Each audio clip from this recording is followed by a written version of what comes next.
Remember the Ford Orion or the Vauxhall Belmont?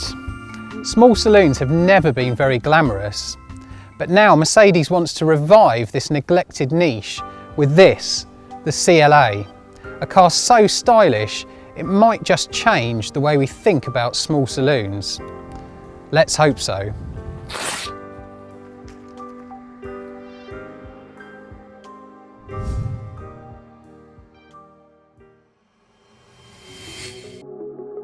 The CLA is based on the A-Class hatchback, but its sleek lines come straight from the larger CLS.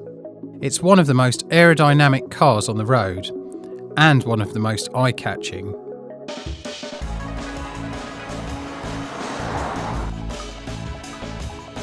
CLA prices start from around £24,500, a hefty £3,000 more than the equivalent A-Class. Style doesn't come cheap then, and the CLA 220 diesel that I'm driving today costs nearly £30,000. For that you get 168 brake horsepower and 0 to 60 in about 8 seconds. So it's reasonably quick, but there's a surprising amount of clattery diesel noise if you put your foot down. Mercedes claims an impressive 62.8 miles per gallon for the 220 diesel. That's much better than any of the 3 petrol engines, none of which can top 50 mpg. However, the A-Class diesel hatchback fell short of Mercedes figures in our more realistic fuel economy tests. All CLAs come with a 7-speed dual-clutch auto, and while it's not the most quick-witted gearbox, its laid-back character suits this diesel engine well.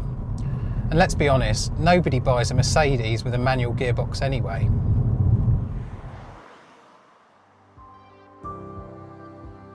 Inside, the CLA feels worthy of its premium price tag. All models come with a media system that allows you to display apps from your phone on the central screen. But the real highlight is all the safety kit.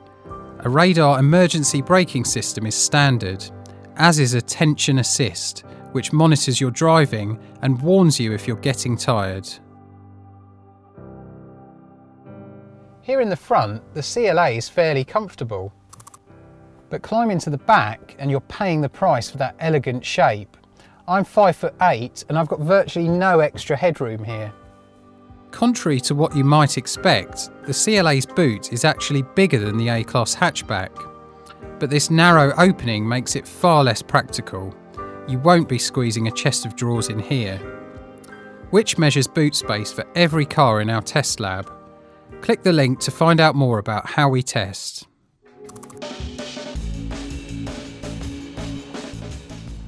Now the A-Class got a lot of stick about its ride quality, not least from us.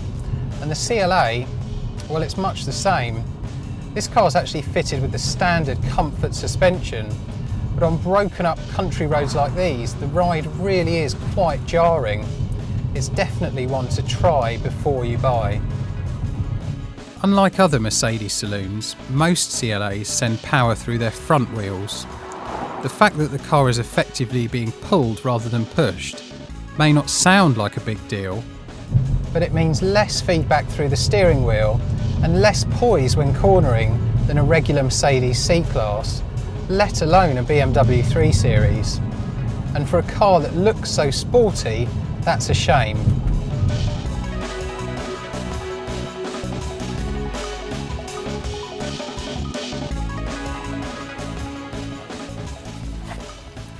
The CLA is far from perfect then. It's expensive, there's not much room in the back, and the ride is rock hard. Despite that, I'm going to take my rational witch hat off for a minute and say that this is still a desirable car.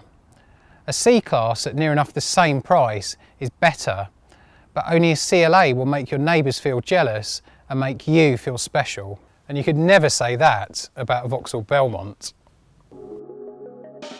Click here to read our first drive of the CLA, or read our full lab test reviews for the Mercedes A-Class and BMW 3 Series.